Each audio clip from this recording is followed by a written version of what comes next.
We've got books and shirts for sale over here and an email list. And one other housekeeping item. We should have done this earlier. It's my fault for not mentioning this to Ryan. But can we get all the unvaccinated over here and all the vaccinated? All right. Okay. Zero compliance again. I have yet to get compliance on this tour, thankfully. And obviously I'm joking about that, but right. Welcome to 2021. That's what we're dealing with. We were in Philly the other night. Anybody fans of Mark Passio? We were out there with Mark. We were out there with Mark on whatever day it was, Friday, and we had a room about 100 plus people, and I asked, how many people are at risk of losing their jobs for refusing to comply at the moment? And more than half the room said they were going to lose their jobs in the next week to 2 weeks to couple months. So this is very much a real situation we're facing at the moment, and we are going to focus on the current expression of the technocracy, the vaccine passports, immunity passports. We're going to go deep with that and talk about what that really means for the future, and we're going to talk about solutions. So I'm going to give a bit of a background, just briefly, on the tour and myself for those who might not be familiar with me. Anybody here unfamiliar with my work or the Conscious Resistance just stumbled into the park? Awesome. Thank you for being here. And even those who are familiar with my work, I want to share some things that might help you understand better why I call my website, the book series, the movement, if you will, the Conscious Resistance. Why we incorporate meditation and have Miriam bring that aspect in there. So, my name is Derrick Broze. I'm 36 years old, originally from Houston, Texas, currently living in Mexico for the last year and a half, searching for some land to build an intentional community that Miriam and I are going to build. And for the last 12 years, I've been just dedicating my time, my life as an activist, and for the last 10 years as a journalist, as a freelance journalist, first starting to write articles here and there before it became a full-time thing, and now currently writing for The Last American Vagabond, doing investigations periodically. Anybody read my articles on The Last American Vagabond or seen some of the interviews I've done with Ryan? Thank you guys. It's been a joy to work with Ryan, and because he's so dedicated to this work, it's somebody that I'm proud and grateful to work alongside with and to contribute my words and my efforts to. It's a great partnership, and I look forward to continuing to work together with people like Ryan and Whitney Webb and others. So, it's been 10 years of dedicating my life to this in various ways, obviously through journalism. That journalism includes articles, video reports, documentaries. I've done a few documentaries over the years. Some of you might have seen them. You might have heard of a documentary called The 5G Trojan Horse I did a couple years back about the dangers of EMFs and 5G. I also did a documentary about Jeffrey Epstein before most people knew his name. In October 2018, I actually went to go visit his house about 8 months before the arrest or so. That documentary was called Bringing Down Jeffrey Epstein. It had been seen over 1 million times before YouTube purged us last October. And I'm currently working on a 16-part documentary series called The Pyramid of Power. I encourage each of you to visit thepyramidofpower.net, thepyramidofpower.net, especially if you're somebody who's very well researched and follows folks like Ryan and James Corbett and others. Some of this might not be necessarily new to the seasoned researchers out there, but for a lot of you it will be new information. And it's specifically, I produced it not with those of us here in mind, but with your friends and family in mind, the people who think you're crazy. This is a 20 to 25 minute episodic series that looks at the media, the education system, big pharma, and sticks with only the facts. No fear porn, no doom porn, no speculation, focuses on solutions and offers resources for further learning. I encourage you to use this to help wake up your friends. That's who I made it in mind, with the bingeable, the Netflix generation in mind. We have put out 7 episodes so far. The next episode will be out next Friday as part of season 2, and we're going to be releasing these over the next year. Thepyramidofpower.net. So I've spent every waking moment for the last 12 years trying to figure out what I can do through activism and through journalism. On the activism side, I started an activist group in 2010 called the Houston Freethinkers, and a lot of the work I did with them from 2010 to 2018 essentially led to what we're doing with the Freedom Cell Network now. It taught me a lot about organizing humans and keeping yourself motivated and working with other people, working with all types of people. We launched around the time the Occupy movement launched, so we did a lot of partnering with Occupy Houston, the Houston Freethinkers. We worked with a lot of people who we knew we didn't agree with on every issue, but we focused on the common ground. And it seems like some of that's been lost over the years, so I'm excited to see that it appears now there's a kind of resurgence of like, hey, we need to work together more than ever, right? Anybody else getting that feeling lately? Yeah. Feeling like we should probably stop focusing on dividing ourselves? Yeah. Right? So, with the Houston Freethinkers, we did everything from marches, protests, rallies, confronting politicians, confronting Henry Kissinger. We built community gardens. We skill shares and documentary screenings and house parties and music events and art events. We were truly trying to create a culture, not just talk about politics, especially because we were focused on the downtown area and trying to reach like young 20 and 30 somethings who are downtown and maybe just feeling jaded about the world and don't really care about what's going on. Our tagline used to be making it cool to give a shit since 2010. Because that's what we were trying to do, is like make it something that people want to be a part of, right? And that's how we're going to really create a movement. That's what's so cool to see what's happening. So we've traveled for the last 7 weeks, guys, and we've been talking to people just like yourselves from conservative places like the mountains of Arizona, where 70% of the community is Mormon, Trump supporters, and anarchists, like voluntarist folks, and they're just as excited and concerned about this as you are. 100 plus people showed up. Then we go down to Sedona with the hippies and their crystals and the vortexes, and we get another group of 100 plus people equally excited. Around the tour, I've been asking, what's the age range we have here? Is there anybody in their 50s here today? 60s? 70s? So we got from 60s, and I've seen some real young ones running around here, right? So think about just that generational power here. On the tour, we've had folks as old as 94 years old, a gentleman 94 in Ohio the other day, down to 5 months old. There's generational power that's happening, right? And look around this park here, right? We're all different in different ways. And true diversity, not the BS they try to feed us, the buzzwords about inclusivity and diversity and sustainable, right? True diversity. I see an opportunity right now that I haven't seen in years, so I just want to kind of make note of that. But so I've been spending my time for the last 12 years doing activism, journalism. I ran for mayor of Houston in 2019 to try to hijack the signal and talk some truth, for a little while. Obviously, I didn't win mayor. I was actually terrified we might succeed. It was kind of horrifying. There was times when people really starting to resonate with the message, and I'm like, oh no, this might actually happen. Thankfully, that didn't happen. But because otherwise I would just have to deal with that craziness, right? I'm better served out here with you guys, connecting out here and talking about truth. But I've tried to do everything I can, guys, just to think of how do I reach more people? How do I encourage more people to get active, right? Not just talk about the problems, which is important. If it wasn't important to talk about the problems, I wouldn't be doing journalism, right? But I continue to do articles and books and documentaries and all that stuff. And by the way, all of my books and documentaries are free to download at theconsciousresistance.com. You can go watch every documentary I've done, every video report I've done for free. Download the books for free if you can't afford them. If you want one, come over to the table and I'll give it to you as a gift. Please, just look at the information. So it's been this beautiful journey that's taught me so much. That's what most of you have come to know me for. There's various levels of activism and journalism, the Freedom Cell Network, the Greater Reset, all these important projects. But I actually feel like my awakening, if you will, the way we like to describe it in our communities, we woke up, right? I started to wake up to the political world in 2009, 2010, but it was really, for me, the journey started a little bit sooner. And I want to share this with you guys so you can understand what it is we're trying to do and how deep this goes, this sort of struggle we're in. Because I don't know if anybody else has come to the realization or the recognition that this is a spiritual battle that we're dealing with, just as much as it is a physical realm, right? You guys understanding that, coming to terms with that? So back in 2005, I was 20 years old, and I got addicted to crystal meth, and I got arrested, and I went to prison. I got arrested a week before I turned 21 years old. I tried crystal in January 2005. By that summer, I was homeless. I was living in a crack house. I was just going through it, really struggling and just dealing with a lot of stuff. Thankfully, I got myself sober. I got out of that world, but it was one of those kind of stereotypical stories. I'll just go do one more deal. I know I can make money doing this real quick, and that one more deal got me arrested, and here I am, locked up, 20 years old, about to turn 21, and I just get sentenced, and I'm looking at the calendar, and the earliest I'm going home is 11 months from now. That's going to be the earliest that I would be getting out of that building, or any of their institutions. And, this is a very powerless situation. You ever have a situation where you're truly powerless? Where you can call husband, wife, girlfriend, boyfriend, mom, dad, whatever, and you can cry to them and stuff, but you still got to deal with it. You're still in it, right? You still got to live it. And it's one thing to have those experiences out here.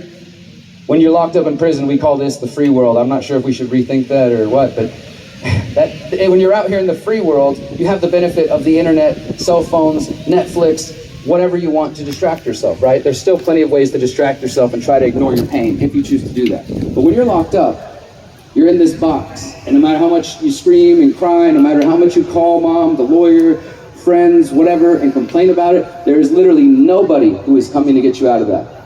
You have to live that every single slow day. And in that situation, I really had this visual experience of seeing these two paths in front of me.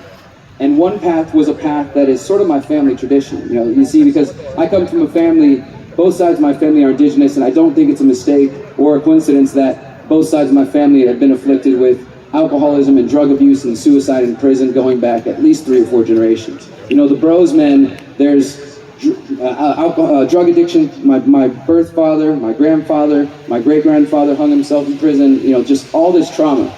And some of my earliest memories were visiting my father in prison, 4, 5, 6 years old, when he was locked up for his drug addiction.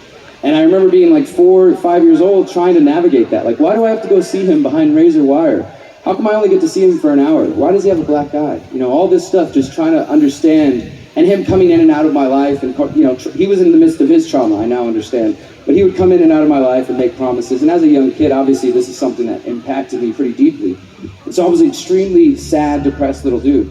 And I started to, you know, do self-harm as young as 7 years old. I remember being suicidal at that young of an age. And then as I got older, this sadness turned to anger, as it often does when you become a teenager. And you have all these emotions and not sure how to deal with it. But I remember the moment that I kind of sealed the deal, and it was like, you know what?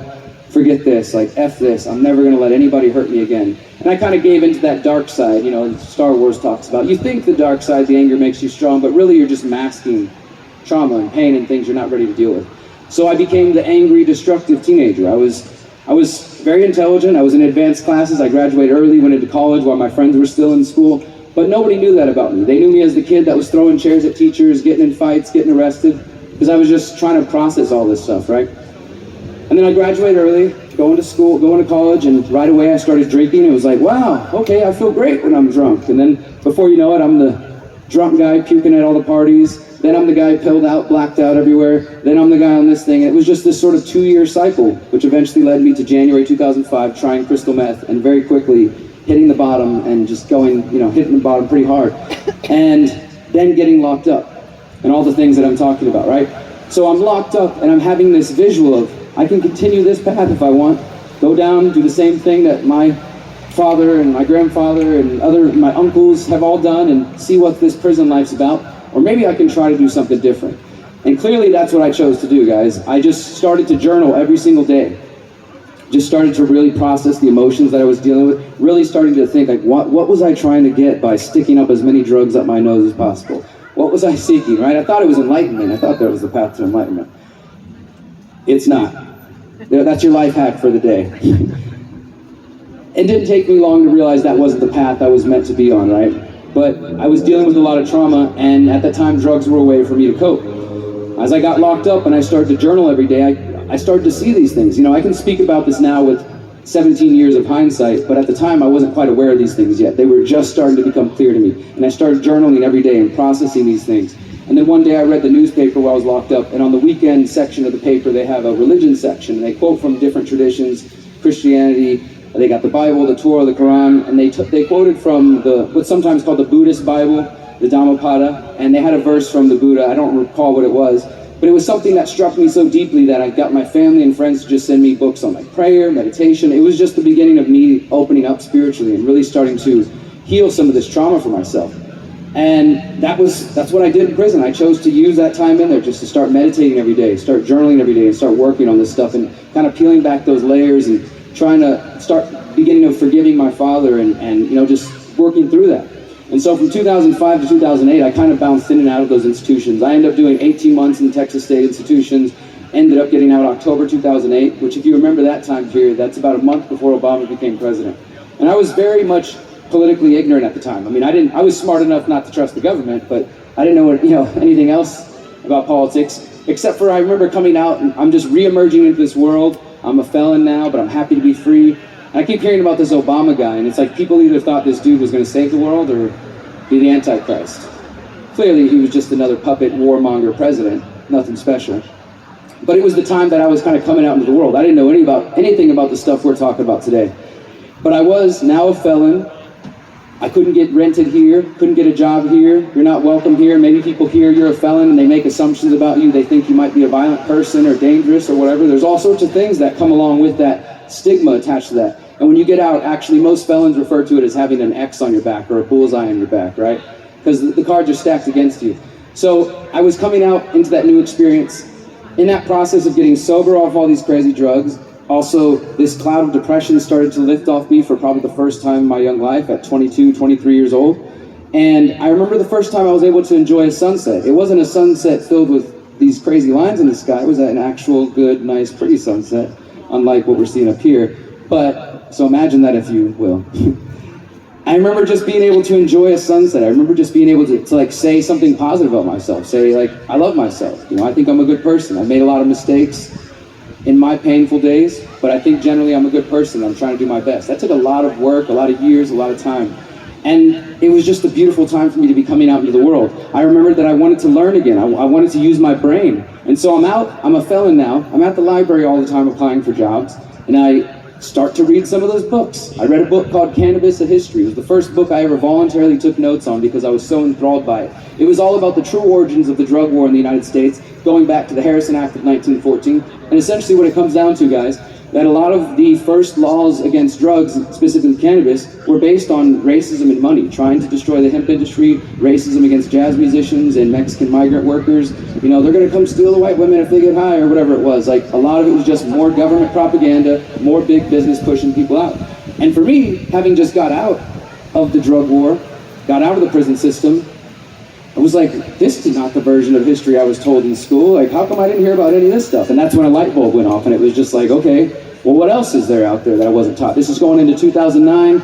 I read a book, watched a documentary, and it was never the same. Fast forward to 2010, I start the Houston Freethinkers and all the great things that I was mentioning that you guys have come to know me as. But the reason I share this is because I don't think I would be here with you guys today if I hadn't gone through that. That experience is what directly informs my work within the conscious resistance, right? Because for me, I started having this spiritual, if you will, kind of awakening, this deeper look at life and meaning and happiness and what are we here for. That happened to me first before I ever started questioning 9/11 or the government or these other things. That came later. And they're both vital, they're both important. But for me, these were just two important sides of the coin, right? And for the first couple of years of my life, I was actually kind of living a double life because I started to meet other people who were into meditation, and we would do our meditation events in our consciousness circles, ecstatic dances, whatever we were doing. And then I started to meet other activists, and we were doing protests and rallies and marches and the whole thing. And I would be at the marches, out there on the street holding the sign, and I'd try to talk to some of the other activists about maybe my spiritual interest and say, hey guys, you want to come to the meditation? Or something weird like, hey man, have you ever thought maybe we're all God? Maybe we're just like reflections of each other or something, man. You know, some weird thing, and they say, what are you talking about, you crazy hippie? Like, I'm here to protest. I don't know what you're talking about. A lot of the activists I was meeting at the time were just, they seemed to be disinterested in the kind of search for deeper meaning. A lot of them were atheists. Nothing against atheists, if that's your path. It was just, okay, where are the other people who care about freedom, self-governance, anarchism, real anarchism, and the spiritual search for meaning? So I left my activist friends alone. I said, all right, I won't tell you about my meditation groups, right? But then I would go to my other friends, we'd be at the meditations and the consciousness events, and we'd be doing our thing. And I'd say, hey guys, have y'all heard about these vaccine mandates? Did you hear about this latest police shooting? Did you hear about this bill the government's trying to pass? And they'd say, don't talk about it, you're gonna manifest it, don't talk about it. Don't bring the bad vibes. And it was just like, put your head in the sand. Don't, you know, if you talk about it, it'll happen. Like, we know it's maybe happening, but we're just gonna ignore it. And so for the first 2 years of my life, I lived a double life. I didn't talk to my spiritual friends about my activism concerns, and I didn't talk to my activist friends about my spiritual concerns. And 2013, I kind of had another shift, if you will. It was just one of those periods, you know them, those nights where you don't get any sleep and you've been watching too many YouTube videos for hours and hours on end, and you probably should go to sleep, but you're gonna hit play again. One of those nights, and the phrase, the conscious resistance, just came to me, and it was just me. When I say that, when we talk about that, and in the book series we talk about it, it's simply just the recognition, the understanding that the struggle for a more free, ethical, and just world is not going to come from only confronting the physical institutions of power, right? It's important that we name the names of the people who are running the COVID-19 operation, the people who lied to you about the 2008 financial crisis and about 9/11 and so many other events, right? It's important to know those names so that if we get to that point, there can be true accountability, right? Because we need to bring the truth to the light. That's absolutely important. But that's only one part of the equation. The other part of the equation is what I like to call the struggle against your own internal tyrant. That would be your doubts, fears, insecurities, your limiting beliefs, things that can hold you back and prevent you from becoming the best version of yourself and bringing that best version of yourself towards this struggle that we have here, right? Does that make sense? Yeah. So, the reason that I emphasize that is because, you know, when I was going through my addiction and through those dark times, let's imagine I was still dealing with that right now. And I'm over here as you guys are walking around, my body, my choice, and all these kinds of things. And you tried to talk to me, you said, hey man, have you heard about these vaccine passports they're starting to do? People are being denied entry into grocery stores. People can't fly, in Canada by the end of this month if they're not vaccinated. I would have listened to you. I would have been like, holy crap, is that really happening? Because like I said, I didn't trust the government. But I wouldn't have been able to do anything about it. I was in a place where I was just trying not to kill myself that day. I was trying to make it through the addiction I was dealing with, the trauma I was dealing with. And when I did get through that, and when I got through prison and came out here and started researching these things, I could see that there is so much trauma, not only just the human race at large, but it seems like a lot of our movements, there are a lot of us beautiful people who have been traumatic things. Maybe those traumatic things are what helped wake you up, right, in different ways. Sometimes a family member gets sick or dies or something, sometimes you get arrested, you go to prison, whatever it may be, sometimes traumatic circumstances lead people to start questioning things. And I know that healing is a lifelong journey, but I believe that the more of us are focused on that healing, as much as exposing these systems that we're about to talk about, then the better off we'll be, right? Because let's imagine that we ignore the spiritual aspect of it, the inner work, that some people call the shadow work or the great work. Let's say we ignore that. But we do expose the systems, and maybe even we get rid of these horrible people, and maybe even some of us get put in those positions of power, because clearly we know better, right? How long would it take for us to cycle back and create those same systems, for our egos and our trauma to start asserting itself? Maybe we'll have a revolution, but remember the key word in revolution is revolve, going in circles. We want to step out of that. We don't want to continue to go in circles. We want to create something new. So for me, when I talk about the conscious resistance, or what I sometimes call holistic activism or even holistic anarchism, it is that awareness that the fight for freedom, to me, it is internal as well as external. Yes, we need to confront these systems. Yes, we need to build better systems, but we can't forget the internal journey. So that's why we share the meditation. That's my long-winded introduction. Nice to meet you guys. Thank you. So let's talk about what we're facing and what we can do about it. That's what this presentation is called. This is what we're facing, and this is what we can do about it. Ryan kind of already did a good job of covering this, and I don't like to operate under too many assumptions, but I am going to operate under the assumption that if you found your way here today, besides those who are just stumbling into the park, you're probably aware of the situations we're facing, right? Is that okay for me to assume? Like words like technocracy probably make sense to most of you. Maybe terms like the Great Reset, Agenda 2030, are these things that more of you are starting to become familiar with in the past year and a half? If not, I invite you to check out the work that Ryan and myself have been doing, including our most recent interview and my most recent article about Agenda 2030 at the United Nations Food Systems Summit. So we're facing an agenda that hopefully all of you understand at this point is much bigger than just COVID-19. Does everybody come to that terms as well? Realizing that this agenda predates COVID. COVID is just the accelerant to a pre-existing agenda, right? And for those who might be hearing this where it's a little bit, you're not ready to go there, you're not sure if you trust that, believe that, I do encourage you to go to theconsciousresistance.com, check out the work I've done, just search The Great Reset, search Agenda 2030, go to Ryan's website as well, dive in, buckle up, and we'll welcome you when you're ready to see what's really going on. We've seen a rise in authoritarianism in the last year, all around the world, in response to COVID-19. What is one of the worst places to be on the planet right now in regards to COVID restrictions? Australia. Australia. Everybody knows, right? You've all seen the videos. People are being locked in their homes. People are, we're still at the point where they're on like their 7th lockdown, I think they said, in Melbourne. So here's a couple examples. 2-3 weeks ago, the government of New South Wales announced that if you're fully vaccinated, of course, as Ryan mentioned earlier, that definition is quickly changing, but if you're fully vaccinated plus your booster, you now have 2 hours of recreational time a day. Yep. You can go outside for 2 hours. That's happening on planet Earth right now. In the Northern Territory of Australia, they announced that if you're not vaccinated by the end of this month, if you work around any other person, food, retail, whatever, they said if you deal with another person in any capacity, you must get the jab by the end of this month or lose your job and face $5,000 fines. My buddy in Melbourne, Australia, he's a 26-year-old activist. He's helped build the Freedom Cell network out there, and I'll tell you guys this, despite the fact that they are dealing with some really scary tyranny, they're still not giving up. They're still trying to build freedom cells. They're still getting organized, Yes. We have to remember that, right? My grandmother used to tell me that where there's life, there's hope. Yep. As long as we're alive and we're breathing, the fight's alive, right? Yep. So we don't want it to get to that point ever here, right? But we do pray for our brothers and sisters that are fighting there. Dave is one of those people. And He recently celebrated his 26th birthday, just like every average 26-year-old. You know, he snuck past the checkpoint that they call the Iron Ring with some friends. Then they snuck out past the curfew and made their way to go on a camping trip to celebrate his birthday. Of course, they had to sneak back in through the checkpoint to get back home. Just your average 26-year-old celebrating his birthday. That's already a reality, guys. That's a reality they're dealing with. Being limited in the hours they can leave their own home, being limited in the places they can visit, they can't even leave their own city. Cops checking their groceries to make sure they're only buying essential items. These are things that we've seen in different places over the last year, and it might feel pretty calm right here or wherever you're coming from. I know, who's from Nashville? I know we got people, well, who's from Franklin? Anybody? Just the Franklin folks. We got a lot of people coming from, okay, awesome. And who else is from just Nashville generally? I mean not Nashville, Tennessee generally. I know we had Knoxville and some other places. And then we have some folks from Alabama, right? Good amount of you guys, awesome. Where else? Any other places? Mississippi, thank you. Indianapolis, where? St. Louis, West Virginia, California. Hell yeah, this is awesome. Thank you guys. It might seem pretty normal right now in some of the places you're coming from. In fact, look, I'm here to tell you guys, we've traveled the country for the last 7 weeks, and things do seem pretty calm. I haven't been as plugged in as I typically am when I'm home in my office doing my work.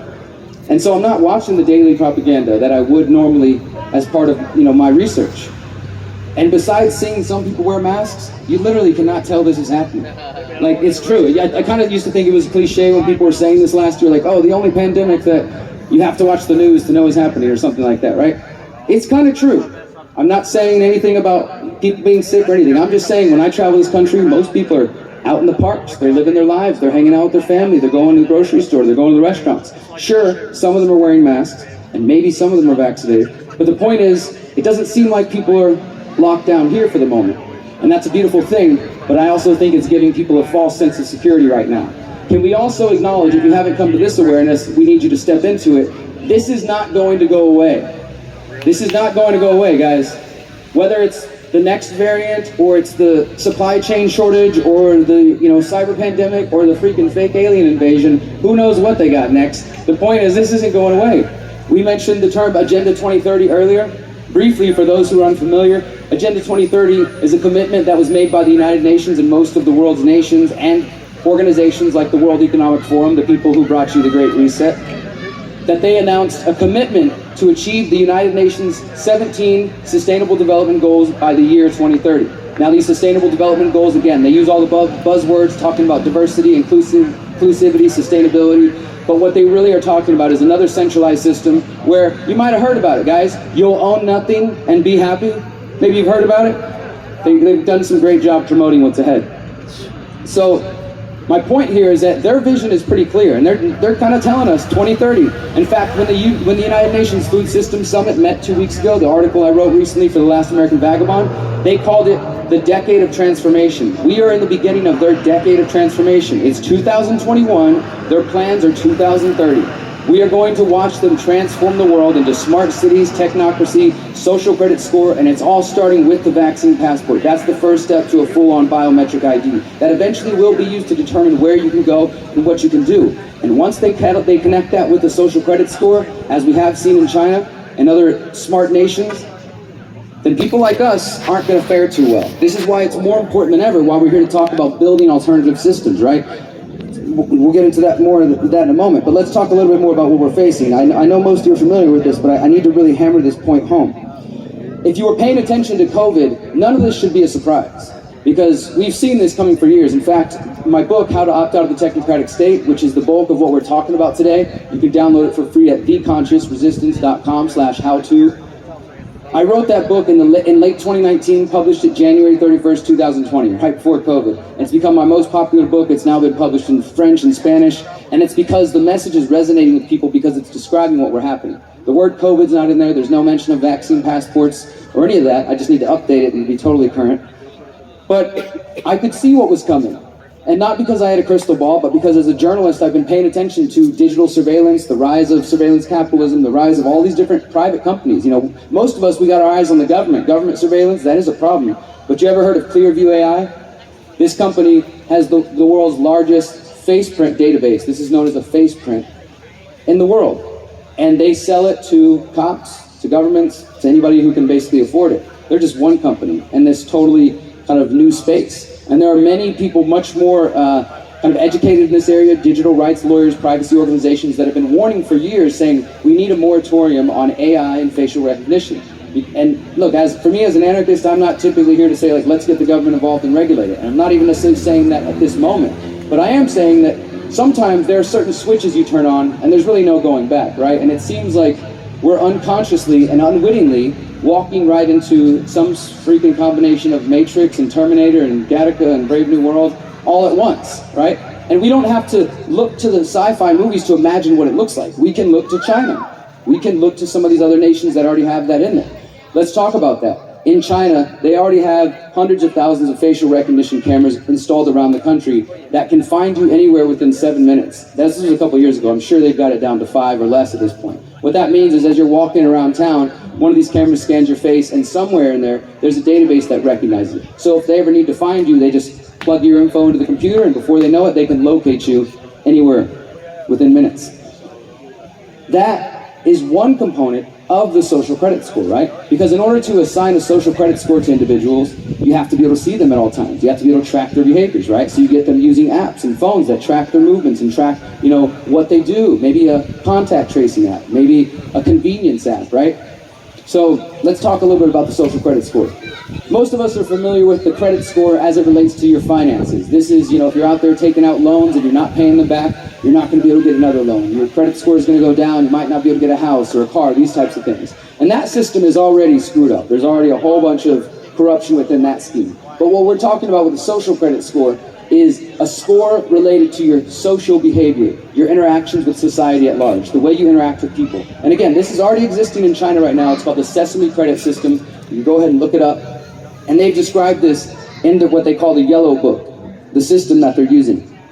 And what they've said is that when the system is completed around the entire country, that antisocial people who display antisocial behavior, won't be able to take a single step from their homes.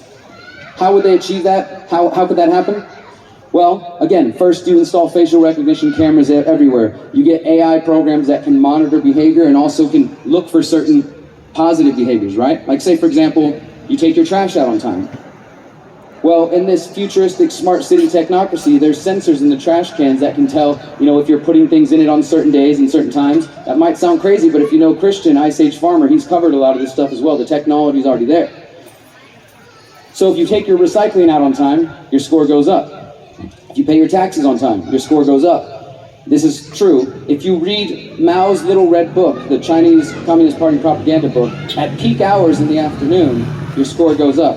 Because you're showing, you're a good, obedient citizen to the state. Now, let's imagine you're one of those people who like to post extremist content on the internet. Like some of you here. Can you give me reverse? You think your score is going to reflect that well? Clearly not, right? Already activists in China have been targeted for speaking out, for protesting, because even in the Chinese Communist Party ruled nation, people still protest. They do what they can. While we breathe, we fight, right? So they keep pushing back, but they're targeted. And in this